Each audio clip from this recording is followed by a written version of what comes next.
Bismillahirrahmanirrahim. Assalamualaikum warahmatullahi wabarakatuh. Selamat pagi semua, semoga kebaikan menyertai kalian semua.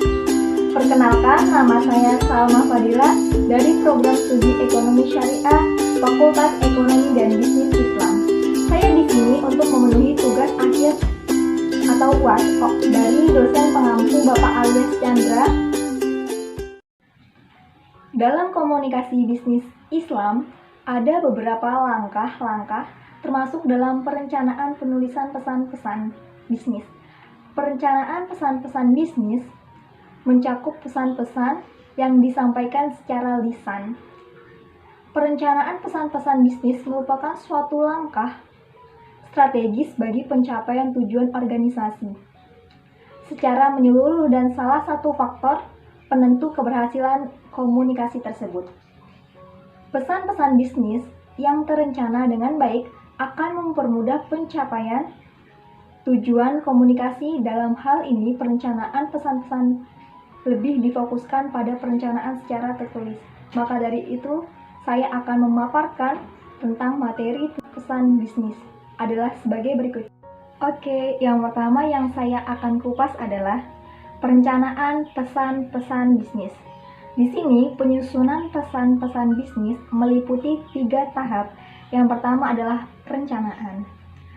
Pada dasarnya, proses perencanaan meliputi 3 tahapan penting yang perlu diperhatikan, yaitu mendefinisikan tujuan, menganalisis audiens, dan memilih saluran dan media komunikasi yang akan digunakan. Yang kedua, pengorganisasian. Proses ini dimulai dengan merangkai kata, kalimat, paragraf, dan memilih ilustrasi yang diperlukan untuk mendukung ide pokok. Bahasanya, perlu diperhatikan bagaimana menggunakan kata-kata, kalimat, dan paragraf yang sederhana, mudah dipahami, dimengerti, dan dilaksanakan akan atau oleh si penerima pesan. Sebab, jika pesan tersebut mudah dipahami, maka mudah pula dicerna oleh para audiens. Yang ketiga, yaitu revisi. Seluruh maksud dan isi pesan harus ditelaah kembali dari sisi substansi pesan yang ingin disampaikan maupun dari gaya penulisannya, struktur kalimat yang digunakan, dan bagaimana tingkat pemahamannya. Kalau belum sesuai, perlu dilakukan pengecekan sekaligus revisi, sehingga apa yang telah direncanakan sebelumnya dapat dicapai seefektif. Selanjutnya, yang saya akan kupas adalah penentuan tujuan. Tahapan pertama dalam merencanakan suatu bisnis adalah memikirkan maksud dan tujuan komunikasi. Harus dapat menentukan tujuan yang jelas dan dapat diukur sesuai dengan tujuan organisasi. Ada 4 hal. Yang pertama adalah mengapa tujuan itu harus jelas. Yang pertama, keputusan untuk menanggapi pesan. Jika pesan-pesan yang akan disampaikan diduga mempunyai pengaruh yang sangat kecil kepada audiens, sebaiknya penyampaian ditahan dulu. Sebaliknya, bila sangat penting dan akan membawa pengaruh yang besar, pesan sebaiknya segera diteruskan atau disampaikan. Yang kedua, keputusan untuk menanggapi audiens. Komunikator perlu mempertimbangkan motif-motif audiens. Tanpa mengetahui motif audiensnya, komunikator tidak akan dapat menanggapi audiens dengan baik. Bila harapan mereka tidak jelas, komunikator dan audiens juga akan gagal mendapatkan apa yang mereka inginkan.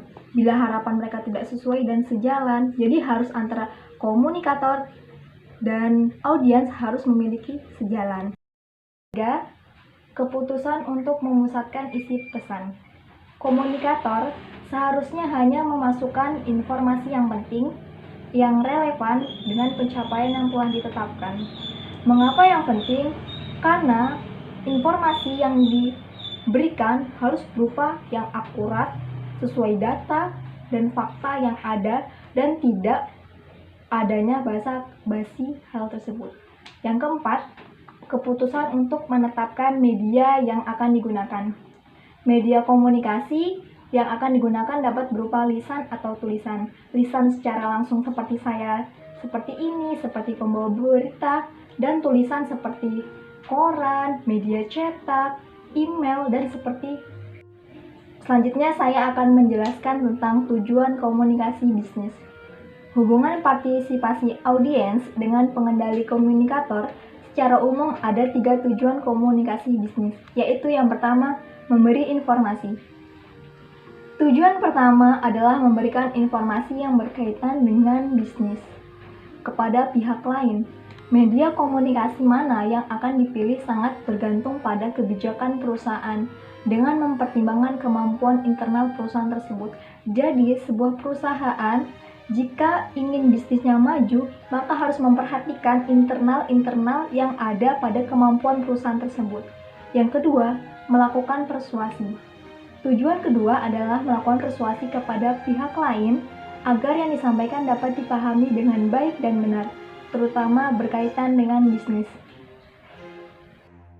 Untuk memperoleh dengan baik dan benar, terutama berkaitan dengan negosiasi, untuk memperoleh hasil maksimal dalam berorganisasi, setiap pihak perlu memahami prinsip win-win solution.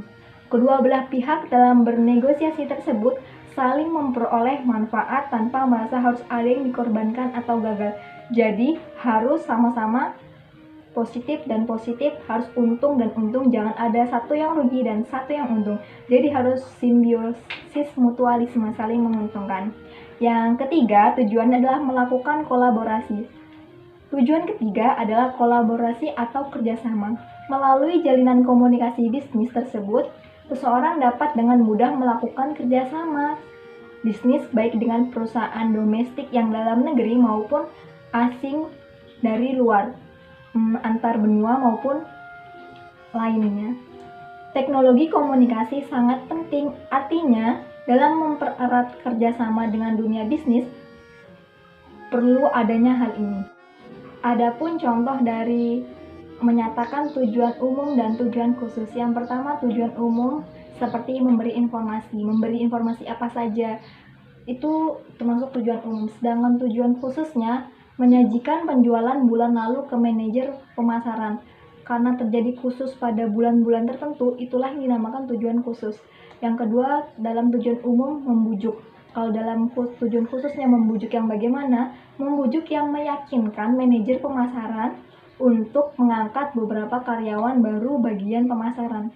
Nah, jika di karyawan perusahaan tersebut mengalami peningkatan dalam hal bekerja, maka akan ada peningkatan profesi mereka. Yang ketiga, kolaborasi. Itu tujuan umumnya. Tujuan khususnya membantu Departemen Personalia mengembangkan program pelatihan bagi beberapa anggota baru. Jadi tujuan khusus dari kolaborasi itu sendiri, dari setiap anggota perusahaan yang belum terlatih, maka kewajiban perusahaan untuk melatihnya. Agar apa? Agar perusahaan tersebut mempunyai progres yang sangat tinggi dan memajukan dan menguntungkan perusahaan tersebut. Selanjutnya yang saya akan paparkan adalah cara menguji tujuan. Di sini ada 4 hal untuk cara menguji tujuan. Yang pertama, apakah tujuan tersebut realistik? Yang kedua, apakah waktunya tepat? Yang ketiga, apakah orang yang mengirimkan pesan sudah tepat? Dan yang keempat, apakah tujuannya selaras dengan tujuan organisasi perusahaan tersebut? Yang pertama, bagaimana cara kita menguji apakah tujuan tersebut realistik? Dalam artian bahwa ide-ide atau gagasan yang hendak disampaikan dapat disesuaikan dengan kemampuan yang ada, seperti kemampuan finansial, seperti manajerial, sumber daya, dan teknik operasional. Jadi, ide-ide tersebut harus masuk dari akal. Apabila kita misalnya membeli bahan yang untuk diolah dalam perusahaan tersebut, bahan-bahannya itu harus masuk akal dan harus sesuai dengan yang boleh kita konsumsi tersebut. Yang kedua, apakah waktunya tepat? Sebagai contoh, dalam krisis moneter pada tahun 1998, diperlukan adanya ide untuk melakukan ekspansi pabrik, kemungkinan besar tidak akan diterima. Penyampaian ide ini tidak tepat waktunya, karena pada saat itu penjualan produk sedang menurun sampai 50% dibandingkan tahun sebelumnya. Bagaimana penanganan pada 1998 yang waktu krisis moneter tersebut? cara yang paling efektif yang dilakukan adalah dengan bank syariah. Mengapa bank syariah dapat mengendalikan krisis moneter pada tahun 1998? Karena ketika bank-bank konvensional bangkrut karena krediturnya tidak bisa membayar karena krisis moneter, disitulah bunga-bunga jahat bertebaran dan menyiksa semuanya, dan mau dari kreditur dan bankirnya akan merugi. Sedangkan di bank ekonomi syariah yang terutama pada bank muamalat, mereka melakukan namanya bagi hasil. Jadi jika kreditur belum mampu membayar, di situ ada keringanan tersebut. Jadi di sini adalah salah satu waktu yang tepat dalam menangani suatu hal. Yang ketiga, apakah orang yang mengirimkan pesan sudah tepat? Pesan atau ide yang disampaikan oleh orang memiliki kedudukan jabatan tinggi cenderung lebih dapat diterima daripada orang yang disampaikan oleh kedudukan yang rendah. Misal, ada pemulung berbicara bahwa bla bla bla bla bla. Ternyata itu tidak langsung dicerna oleh masyarakat yang ada. Tetapi jika sekalipun presiden yang berbicara, masyarakat langsung percaya. Disinilah perbedaan antara kedudukan, di mana orang yang memiliki kedudukan tinggi langsung dicerna masyarakat dan mau menerima. Jika orang tidak memiliki kedudukan, maka orang jarang akan menerima nasihat bahkan informasi tersebut. Bahkan bisa-bisa digandangkan dengan kata-kata hoax atau berita bohong. Yang keempat, apakah tujuannya selaras dengan organisasi perusahaan? Tujuan penyampaian pesan hendaknya mengacu pada tujuan organisasi secara keseluruhan. Jadi, antara organisasi dan perusahaan harus memiliki selaras. Apa itu organisasi? Organisasi adalah sekumpulan orang yang terdiri dari minimal 2 orang, yang ada ketua dan yang lainnya adalah anggota yang memiliki tujuan bersama. Jadi dari organisasi tersebut tersusun memiliki ide-ide yang tepat yang selaras dengan sebuah perusahaan. Komposisi audiens. Jika komposisi audiens adalah orang-orang yang tidak bersuka debat atau kurang kritis, presentasi sebaiknya disajikan secara langsung pada bagian kesimpulan dan saran-saran. Karena jika diajak berdiskusi, reaksi mereka diduga kurang positif. Jadi ini ada orang yang suka sekali berdiskusi dan berdebat, dan ada juga orang yang tidak suka. Jika orang yang tidak suka debat tersebut, sebaiknya diselingi dengan berupa gambar visual atau animasi-animasi tersebut, sehingga orang yang tidak memiliki kemampuan memiliki debat, kemampuan yang tidak memiliki hal yang kritis, dia bisa mengolah gambar-gambar tersebut masuk ke dalam pikirannya dengan mudah. Yang keempat adalah tingkat pemahaman audiens. Jika komunikator dan audiens memiliki latar belakang yang jauh berbeda, perlu diputuskan beberapa jauh audiens harus dididik. Usahakan tidak terlalu menggurui agar audiens tidak merasa jenuh, bosan, dan kurang tertarik. Jadi ketika saya atau kalian menjadi komunikator, kita tidak boleh menggurui karena kita harus sama-sama belajar. Bukan seperti kita memiliki ilmu yang tinggi dan kita menjelaskan kepada orang yang bodoh, bukan seperti itu. Lalu hubungan komunikator dengan audiens. Jika komunikator belum dikenal audiens, maka komunikator harus meyakinkan audiens sebelum penyampaian suatu pesan dilakukan. Penyampaian komunikator berpengaruh pada penyampaian pesan komunikator tersebut. Nada suara menunjukkan tingkat hubungan komunikator dan audiens. Jadi komunikator harus pandai memilih intonasi yang tepat ketika melakukan presentasi tersebut. Cara selanjutnya adalah cara memuaskan audiens dan kebutuhan informasi. Ada 5 tahap dalam memenuhi kebutuhan audiens. Yang pertama adalah temukan apa yang diinginkan audiens. Jadi kita harus menemukan apa nih yang ingin dicari oleh audiens dalam. Yang kedua adalah antisipasi pernyataan yang tidak diungkapkan. Yang ketiga, berikan semua informasi yang diperlukan. Yang keempat, pastikan informasinya akurat. Dan yang kelima, tentukan ide-ide paling menarik bagi audiens. Lalu, cara memuaskan kebutuhan motivasi audiens. Pemberian motivasi sangat mengalami kendala atau hambatan. Hal ini disebabkan adanya kecenderungan dari audiens untuk tidak mau mengubah sesuatu yang ada dengan hal yang baru. Salah satu cara mengatasinya adalah dengan mengatur pesan-pesan sedemikian rupa sehingga informasi yang disampaikan dapat diterima audiens dengan mudah. Pendekatan yang dapat dilakukan adalah dengan memberikan argumentasi yang bersifat rasional. Selain itu, dapat mencoba menggunakan pendekatan emosional audiens. Selanjutnya adalah penentuan ide pokok. Di sini ada 5 penentuan ide pokok. Yang pertama adalah teknik curah pendapat, yaitu storyteller. Hidupkan tape recorder dan telaah pesan-pesan yang disampaikan. Dengarkan dengan teliti dan berlatihlah sehingga ide-ide pokok suatu pesan dapat ditemukan dengan mudah. Untuk dapat menemukan ide pokok perlu menulis segala sesuatu dalam pikiran di atas kertas kosong. Pelajari hubungan ide yang satu dengan ide yang lain. Bagilah dalam kelompok-kelompok dan temukan butir yang tidak penting. Yang ketiga adalah CFR, Conclusion, Findings, Recommendation, Worksheet.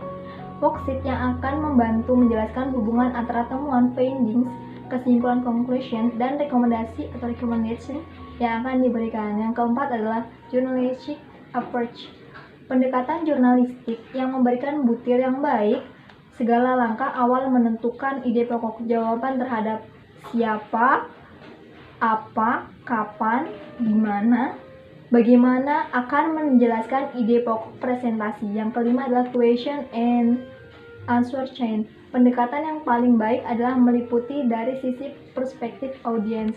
Adalah pembatasan cakupan.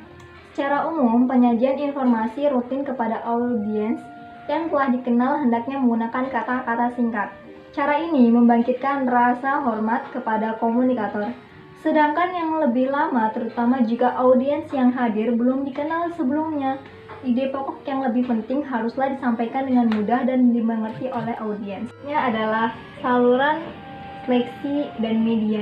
Yang pertama adalah komunikasi lisan.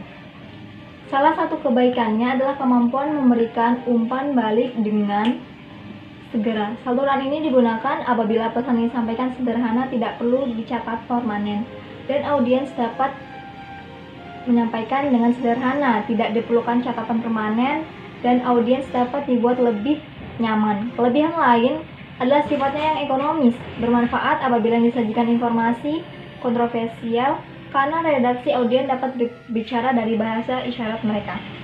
Komunikasi lisan antara lain pembicara melalui telepon, wawancara kerja, pertemuan kelompok kecil, seminar, dan lain sebagainya. Yang kedua adalah komunikasi tertulis. Komunikasi tertulis terdapat berbagai macam bentuk seperti surat, memo, proposal, dan laporan. Salah satu kelebihannya adalah penulisan mempunyai kesempatan untuk merencanakan dan mengendalikan pesan. Komunikasi lisan adalah Anda menginginkan umpan balik segera dari audiens. Pesan Anda relatif sederhana dan mudah dipahami. Anda tidak memerlukan catatan permanen, Anda dapat mengumpulkan audiens lebih mudah atau dalam artian ekonomis, dan Anda menginginkan interaksi dalam memecahkan masalah. Sedangkan dalam komunikasi tertulis, Anda tidak memerlukan umpan balik segera. Pesan Anda sangat rinci, kompleks, dan memerlukan perencanaan yang hati-hati. Anda memerlukan catatan permanen, Anda ingin mencapai audiens yang luas, Anda ingin meminimalisasi distorsi penyampaian pesan. Adapun media komunikasi lisan adalah percakapan secara langsung, pidato, pertemuan-pertemuan, telepon dan surat-surat, VoIP atau Voice over Internet Protocol, audio tape dan video tape, dan telekonferensi dan konferensi video. Sedangkan komunikasi tertulis contohnya adalah medianya surat-surat, memo, laporan proposal, email, surat reguler khusus, dan fax mail. Oke, sekian paparan singkat dari saya. Apabila ada lebihnya dari Allah dan apabila ada salahnya dari saya sendiri. Assalamualaikum warahmatullahi wabarakatuh.